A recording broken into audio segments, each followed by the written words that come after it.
والصلاة والسلام على أشرف الأنبياء والمرسلين سيدنا ونبينا ومولانا محمد صلى الله عليه وسلم.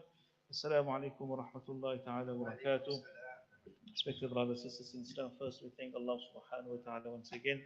Allah has afforded us the ability to perform our Maghrieb Salaah with Jama'ah. Alhamdulillah, we ask Allah to accept our Salah and to grant us sincerity and istiqamah. Ameen Rabbil Alameen. Last week we've discussed the chapter of Imam Suyuti rahimahullah speaks about the signs of a person who ends his life in a good way, and a sign that Allah is happy with that person is when Allah allowed that person to leave this dunya in a state while Allah is pleased with him.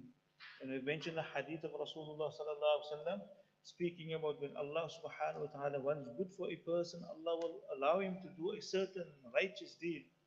And while performing the righteous deed and completing the righteous deed, Allah will then take his ruh in that condition as a gift, as a sign of a husnul khatimah, that the person has ended his life in a beautiful manner.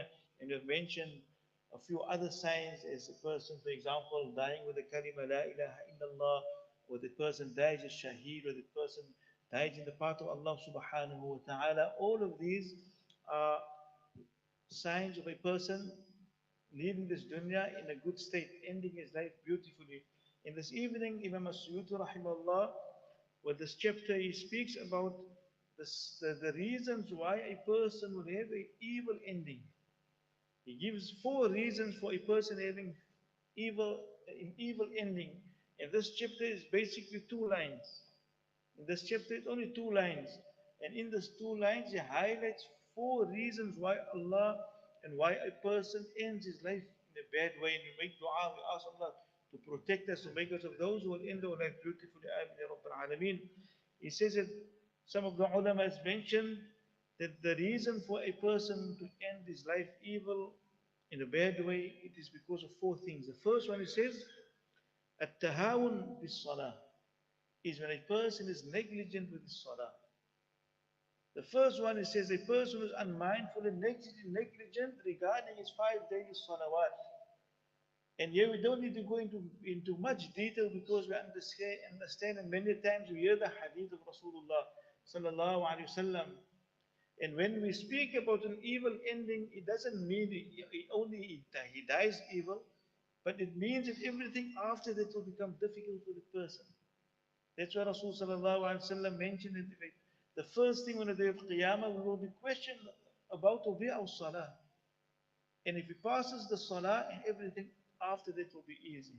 If he fails the test of salah, everything will be difficult. Now imagine a person was negligent on his salah in this dunya. He didn't want to perform salah. The ulama mentioned that that will be a reason for that person to end his life in a bad way, in a manner which Allah is not pleased with him. So imagine what will be his state in the qabr, and what will be his state in the akhirah as well on the day of qiyamah. So we ask Allah to protect us, to make us of those who will perform our salah in jama'ah on time for the pleasure of Allah subhanahu wa ta'ala. And then says Rasulullah, then the ulama has mentioned washubul khamr. The second reason why a person might end his life in a bad way, if he doesn't repent to Allah, is when a person is addicted to khamr, to wine. And here the ulama mentioned not only khamr or wine, but any intoxicant. If he's addicted to it and he doesn't make the effort to leave it, and he doesn't turn to Allah subhanahu wa ta'ala, he's so overtaken and overpowered by this addiction that he finds pleasure in it. He doesn't see the disobedience of Allah in it. He doesn't become remorseful and regretful over what he's doing, says Rasulullah, says the ulama. And these are all based on a hadith of Rasulullah sallallahu alaihi wasallam. That person will end his life evil in a bad way.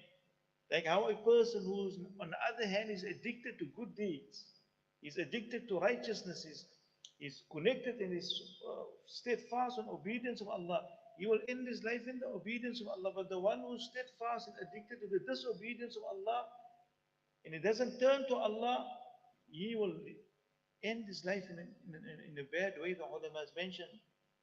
And then the third is mentioned, the ulama has mentioned, وَأُقُوقُ الْوَالِدَيْنِ, the disobedience of the parents.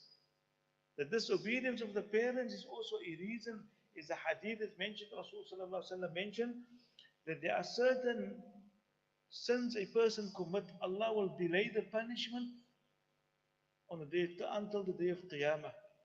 Or Allah, whatever Allah wills. But there are certain deeds, certain sins when a person commit, Allah brings the punishment in this dunya already. So the punishment comes in this dunya before he dies, the hadith.